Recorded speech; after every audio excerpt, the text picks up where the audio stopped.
Hello friend, मैं Suresh sir उड़ान institute से अंतिम प्रहार बीओ पार की सीरीज में आपका स्वागत करता हूं। इस सीरीज में हम टॉप 1000 इंपॉर्टेंट क्वेश्चन को डिस्कस करेंगे।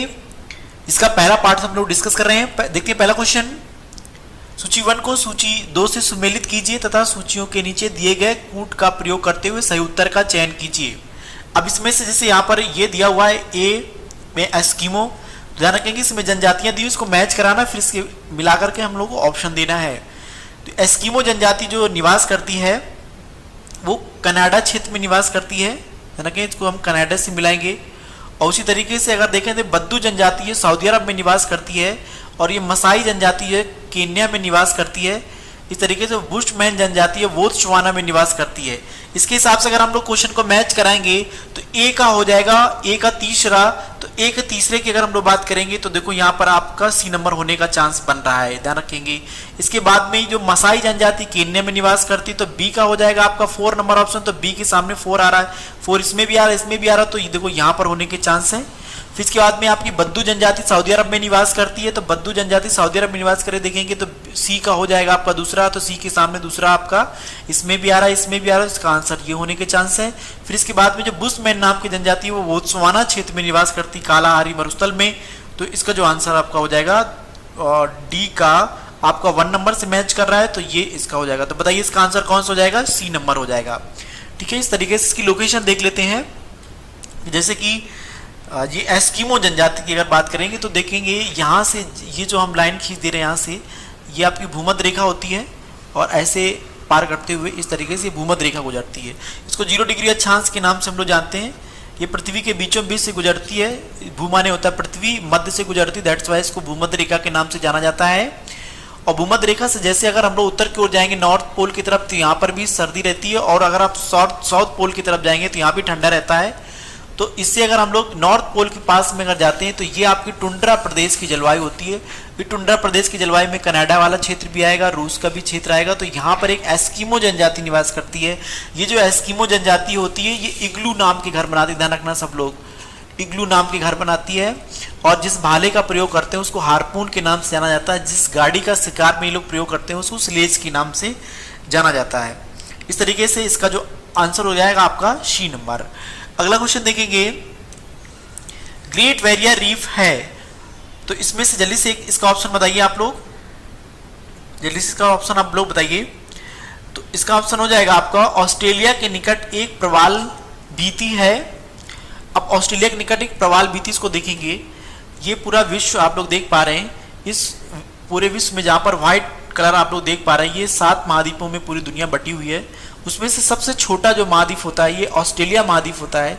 इस ऑस्ट्रेलिया महाद्वीप में एक देश आता है ऑस्ट्रेलिया, ध्यान रखना ऑस्ट्रेलिया एक देश भी है और एक ये महाद्वीप भी है। दुनिया में ऐसा कोई भी महाद्वीप नहीं है या देश नहीं है जो देश भी है और एक महाद्वीप भी हो, कुछ ना कुछ परिवर्तन होता है, लेकिन ऑस्ट्रेलिया एक मात्र ऐसा देश है जो एक देश भी है और एक महाद्वीप भी है।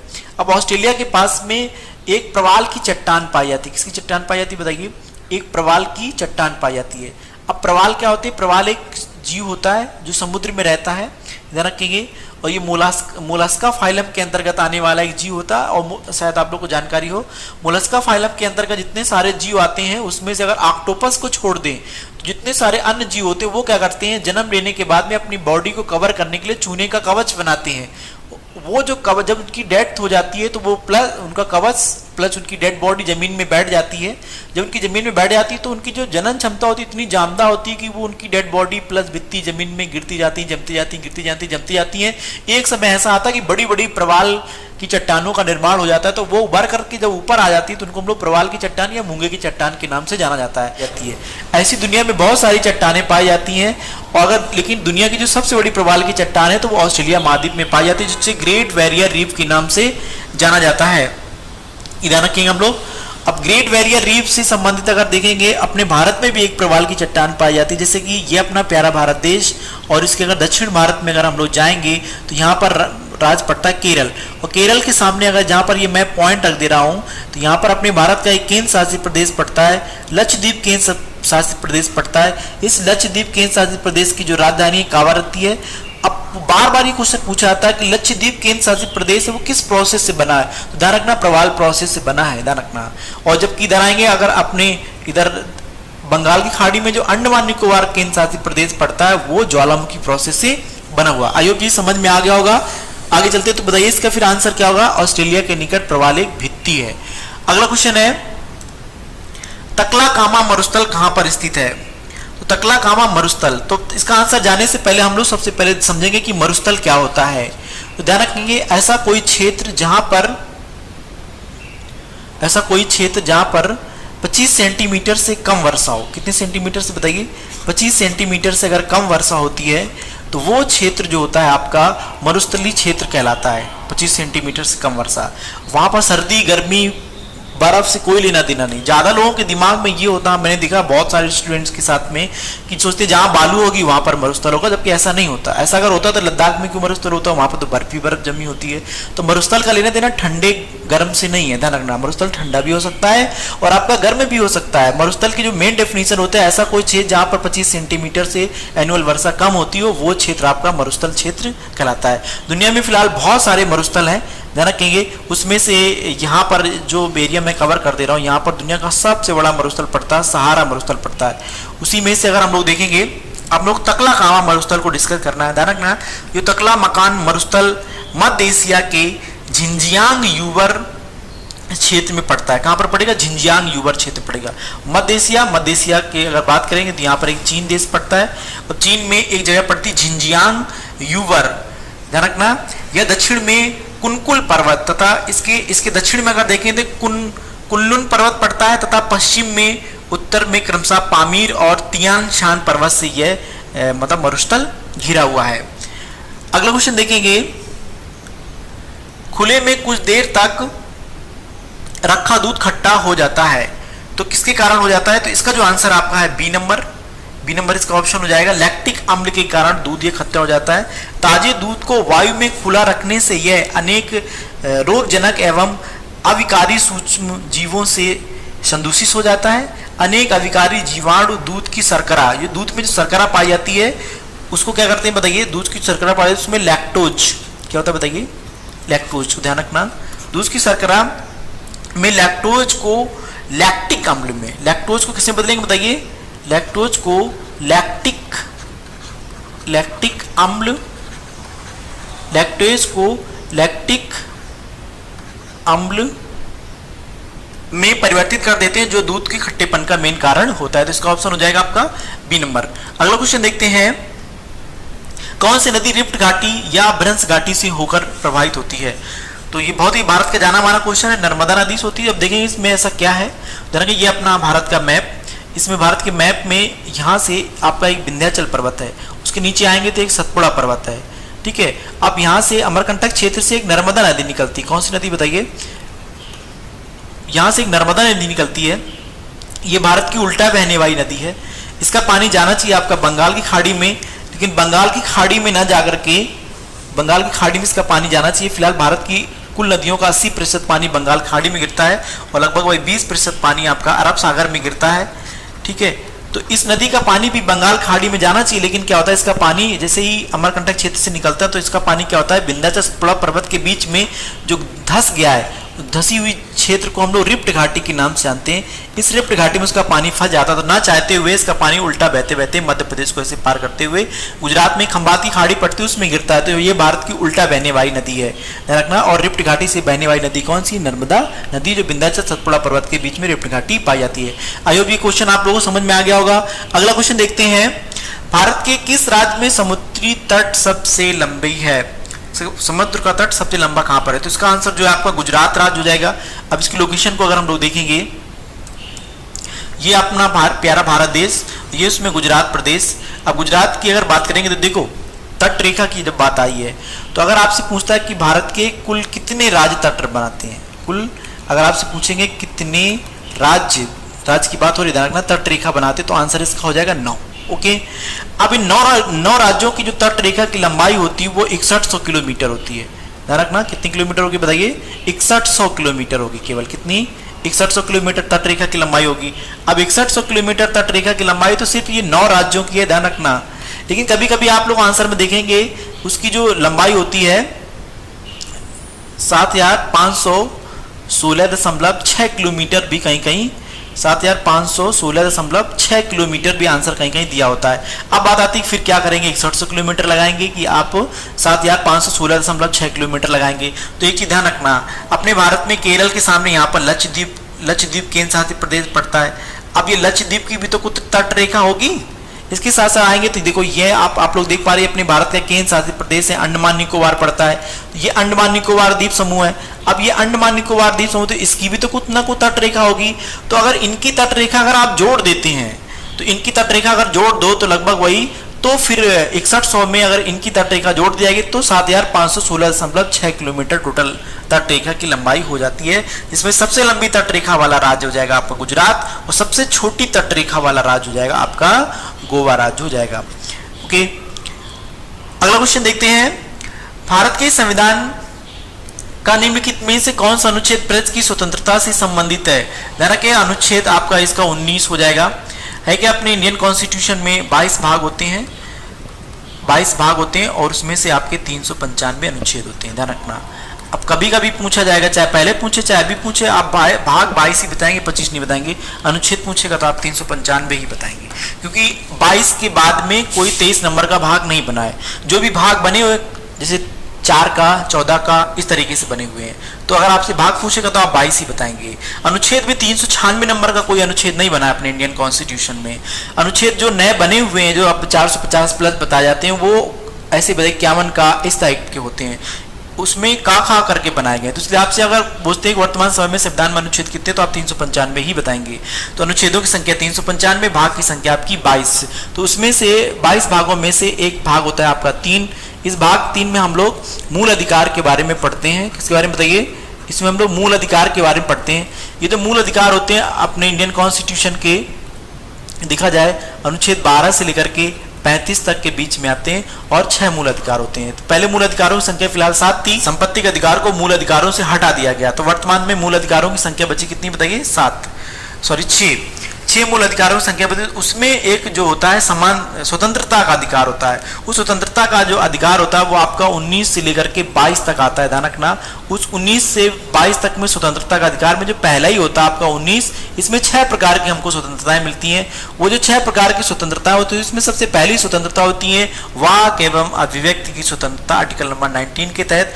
तो इसमें 6 स्वतंत्रताएं होंगी। तो वाक एवं अभिव्यक्ति की स्वतंत्रता सबको होती भारत में, हर व्यक्ति को भारत में रहते हुए ये अधिकार, अगर वो अपराधी नहीं है तो वो अपनी अभिव्यक्ति कर सकता है और by social media, by print media या ओरल कर सकता है। इससे कोई रोक नहीं सकता, क्योंकि मूल अधिकार छीनने का पावर अपने भारत में किसी को नहीं होता है अगर इमरजेंसी न लगी हो तो। अब बात आती है कि फिर मीडिया वाले कहीं जा सकते हैं, कहीं हम लोग नहीं जा सकते। तो होता है क्या है कि मीडिया को जो स्पेशल स्वतंत्रता दी गई है वो 19(1) का के तहत प्रेस को स्पेशल स्वतंत्रता दी गई। तो इसका आंसर हो जाएगा आपका ए नंबर। अगला क्वेश्चन देखेंगे, दक्षिण अफ्रीका से लौटने के पश्चात गांधी जी ने प्रथम सफल सत्याग्रह आरंभ किया था। बताइए जल्दी इसका आंसर क्या होगा? चौरी चौरा में, डांडी में, चंपारण में, बारदौरी में। तो इसका जो आंसर आपका हो जाएगा बताइए, वहां से लौट करके सबसे पहला इन्होंने कहां पर किया? तो इसका आंसर हो जाएगा चंपारण में किया था। तो ये आए थे 9 जनवरी 1915 को। गांधी जी कितने जनवरी 1915 को भारत में आए? 9 जनवरी 1915 को गांधी जी भारत वापस आ गए। इसी दिन इसीलिए हम लोग क्या करते हैं, प्रवासी भारतीय दिवस 9 जनवरी को हम प्रत्येक वर्ष मनाते हैं। तो ये जो प्रवासी भारतीय दिवस हम लोग मनाते हैं, तो वो जब लौट करके आए थे तो शुरुआत में इन्होंने प्लान बनाया कि अब हम क्या करेंगे, यहीं भारत में ही कोई मुकदमे लड़ेंगे, हम बाहर नहीं जाएंगे। तो काफ़ी दिन तक पहले आकर के इन्होंने, जैसे इधर जाएंगे अगर हम लोग, ये दक्षिण भारत होगा यहाँ पर इस तरीके से, तो यहाँ पर आपका गुजरात राज्य पड़ेगा। तो गुजरात में साबरमती नदी के किनारे इन्होंने एक आश्रम बनाया, साबरमती आश्रम के नाम से, वहीं पर बैठा करते थे। फिर इधर जाएंगे तो एक बिहार राज्य पड़ता है, भारत के इधर जाएंगे तो एक बिहार राज्य पड़ता है। तो बिहार के एक राजकुमार शुक्ल थे, वो नील की खेती की समस्या को लेकर के गांधी जी के पास आते हैं, बोलते हैं कि अंग्रेज लोग क्या करते हैं, नील की खेती बहुत ही अवैतनिक तरीके से करा रहे हैं, जिससे बहुत किसान कर्ज में दबे जा रहे हैं। तो पहली बार राजकुमार शुक्ल के कहने पर गांधी जी गुजरात से कहाँ गए, बिहार, और उन्होंने चंपारण नाम की जगह पड़ती, वहां पर पहली बार सत्य के लिए आग्रह किया था और ये सक्सेस हुए थे। ये इनका पहला सक्सेस था, इसीलिए गांधी जी का जो युग माना जाता है वो इनके जन्मदिन से न लेकर के 1917 से 1947 के बीच का माना जाता है। अपने पूरे भारत में गांधी युग के नाम से इसको हम लोग जानते हैं। अगला क्वेश्चन देखेंगे, अष्टप्रधान नाम की मंत्री परिषद थी, अष्टप्रधान नाम की मंत्री परिषद थी, तो इसका जो आंसर हो जाएगा आपका डी नंबर हो जाएगा, मराठा साम्राज्य में थी। मराठा साम्राज्य की अगर हम लोग बात करें, जैसे कि अपना इधर भारत को हम लोग हल्का सा ड्रॉ करते हैं, तो इधर अगर हम लोग जाएंगे, ये दक्षिण भारत होगा। यहाँ पर अपने भारत में एक राज्य पड़ता है महाराष्ट्र।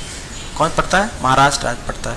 तो जहाँ पर आज महाराष्ट्र है, यहाँ पर क्या था, पहले मराठाओं का शासन हुआ करता था। किसका बताइए? मराठाओं का शासन हुआ करता था। तो जो मराठा लोग होते थे, उनकी जो मेन जो उनका शीर्ष होता था वो छत्रपति हुआ करता था। ठीक, ध्यान रखिए। अब वो तो छत्रपति तो राजा हो गया, वो अपने प्रशासन को चलाने के लिए 8 प्रकार की पोस्ट बना रखा था। और जो 8 प्रकार की पोस्ट बना रखा था, फिलहाल उसमें सबसे जो बड़ी पोस्ट थी वो पेशवा पोस्ट हुआ करती थी। ठीक है, तो पेशवा, इसी तरीके से 8 पोस्ट और थी। उन्हीं में उन मंत्रियों को अष्टप्रधान के नाम से जाना जाता था। जिसका आंसर हो जाएगा मराठा प्रशासन। अब बात आती है अष्टप्रधान की व्यवस्था। इसके अंतर्गत 8 मंत्रियों को नियुक्त किया जाता था। इसमें पेशवा, ध्यान रखना, पहला कौन होता? पेशवा होता था, अमात्य होता था, मंत्री होता था, सचिव होता था, सुमंत होता था, सेनापति होता था, पंडित राव होता था एवं न्यायाधीश शामिल होते थे। इतनी सारी पोस्टें थी। तो इन पोस्टों में जो सबसे बड़ी पोस्ट होती थी पेशवा, जैसे आज का प्रधानमंत्री उस समय का पेशवा। तो उन पेशवाओं में बालाजी विश्वनाथ सबसे पहले पेशवा थे। और उन्हीं पेशवाओं में से अगर देखा जाए तो एक पेशवा थे बाजीराव पेशवा। इनके ऊपर बाजीराव मस्तानी एक मूवी बनी, देखा होगा आप लोगों ने।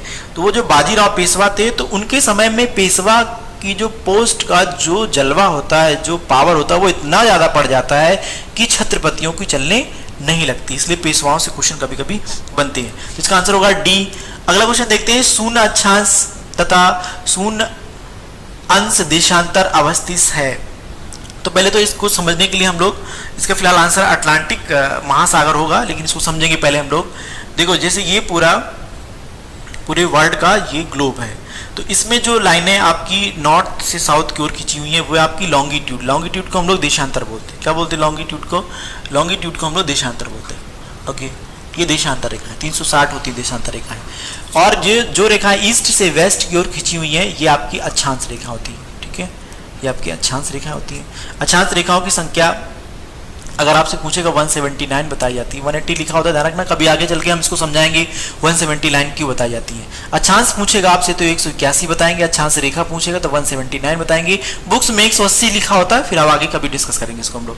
तो आपकी पूरब से पश्चिम अक्षांश, उत्तर से दक्षिण आपका देशांतर हो गया। तो ये आप ऐसी रेखाएं खींची होती हैं। अब इन रेखाओं में से देखेंगे जो आपका ये वर्ल्ड मैप जो आप लोग देख पा रहे हैं, इसमें जहां पर आपका व्हाइट कलर है वो महाद्वीप है, और जहां पर इसमें नीला कलर दिख रहा है वो आपका जल है। और जो जल होता है, जो पूरा का पूरा जल है, ये 5 महासागर में बटा होता है। इसको समझना बहुत अच्छे से। कितने महासागर में बटा होता है? 5 महासागर में बटा होता है। अब 5 महासागर में से जो अंग्रेजी अक्षर एस के समान आप पानी देख पा रहे हैं, ये देखो दिख रहा है अंग्रेजी अक्षर एस के समान पानी, तो ये आपका अटलांटिक महासागर है। कौन सा महासागर है? अटलांटिक महासागर। ये अटलांटिक महासागर, इसकी आकृति अंग्रेजी अक्षर एस के समान। और इसके साथ साथ में देखो ये वाला पानी, और इधर से आएंगे तो हम लोग ध्यान रखेंगे ये वाला पानी, ये आपका पैसिफिक ओशियन है। पैसिफिक ओशियन दोनों तरफ होता है, क्योंकि ग्लोब को 180 डिग्री काट करके ये मैप बनाया गया, ये ध्यान रखेंगे हम लोग। तो इसको अगर हम लोग जोड़ देंगे घुमा कर, तो ये आपका अगर जोड़ देंगे तो ये ट्रायंगल शेप का हो जाएगा। अगर आपसे पूछा है कि प्रशांत महासागर की आकृति कैसी होती है, तो ध्यान रखना बहुत इंपॉर्टेंट क्वेश्चन है। त्रिभुजाकार, बहुत सारी बुक्स में सर्कल लिखा होता है, वो रिंग्स ऑफ फायर बोलते हैं, क्योंकि प्रशांत महासागर किनारे किनारे बहुत सारे ज्वालामुखी पाए जाते हैं, इसलिए इसको रिंग्स ऑफ फायर कहते हैं। लेकिन इसकी आकृति अगर आपसे कभी पूछता है तो आप त्रिभुजाकार ही बताएंगे, तो आपका क्वेश्चन गलत हो जाएगा। तो ये 2 महासागर हो गए। और भारत के नीचे जो अंग्रेजी अक्षर एम के समान पानी भरा है, ये आपका हिंद महासागर है। और यहाँ पर जो पानी भरा है ये आर्कटिक महासागर है, ये हो जाएगा आपका आर्कटिक महासागर हो जाएगा। और नीचे जो पानी यहाँ पर भरा है ये आपका दक्षिणी महासागर है। इस तरीके से कुल महासागरों की संख्या कितनी बताइए? कुल महासागर की संख्या है आपकी 5। तो बताइए, अब इसमें पूछ रहा है कि आपकी, एक बार देखिए क्वेश्चन देख लेते पहले। शून्य अक्षांश, शून्य अंश अक्षांश और शून्य अंश देशांतर कहां से होकर के गुजरते हैं? तो ध्यान रखिए, इसका आंसर अटलांटिक महासागर होगा। अटलांटिक महासागर क्यों होगा? क्योंकि ये देखो शून्य, ये अभी हमने बताया ये 0 डिग्री है, 0 डिग्री अक्षांश आपका ऐसे निकलता है। अब देखो, अब 0 डिग्री अक्षांश ऐसे निकलता है क्योंकि यहां से क्या होगा, यहां से निकलेगा और आपका 0 डिग्री देशांतर भी यहां से निकलती है। कैसे, इसको देख लेंगे थोड़ा हम लोग, कैसे निकलेगी। 0 डिग्री जो देशांतर रेखा होती है ये लंदन से होकर के गुजरती है, ऐसे ऐसे गुजरती है आकर के, जहां से पूरी दुनिया का मानक समय तय किया जाता है। तो देखो देशांतर रेखा 0 डिग्री वाली भी निकल रही है और 0 डिग्री अक्षांश वाली भी निकल रही है, ठीक है। इस तरीके से तो ये समझ में आएगा आप लोग को कि 0 डिग्री अक्षांश और 0 डिग्री देशांतर दोनों अटलांटिक महासागर से गुजरती हैं और कहीं से नहीं। अगला क्वेश्चन देखते हैं, सुपरनोवा क्या है। तो सुपरनोवा क्या है, एक मृत प्राय तारा है। होता क्या है कि जब तारा टूट जाता है तो उसका मृत प्राय जो अवशेष होता है उसको हम लोग सुपरनोवा के नाम से जानते हैं। नेक्स्ट क्वेश्चन है, निम्नलिखित युग्मों में से कौन सा एक सुमेलित नहीं है। यानी कि एपिको आंदोलन पी हेगड़े थे, सही है। चिपको आंदोलन सुंदरलाल बहुगुणा थे, ये भी सही है। नर्मदा बचाओ आंदोलन मेघा पाटेकर जी थी, ये भी सही है। और इसके साथ साथ में आपका आ रहा है कि शांत घाटी आंदोलन। अब शांत घाटी आंदोलन की अगर बात करेंगे तो ये फिर गलत हो गया आपका। अभी हमने पढ़ा बाबा आम्बटे जो थे चिपको आंदोलन से संबंधित थे, ठीक है, जबकि वन संरक्षण से संबंधित थे। शांत घाटी आंदोलन में डॉक्टर सलीम अली का नाम आता है। अगर आप से कभी पूछा जाए कि इसका सही आंसर क्या होगा तो इसका हो जाएगा डॉक्टर सलीम अली।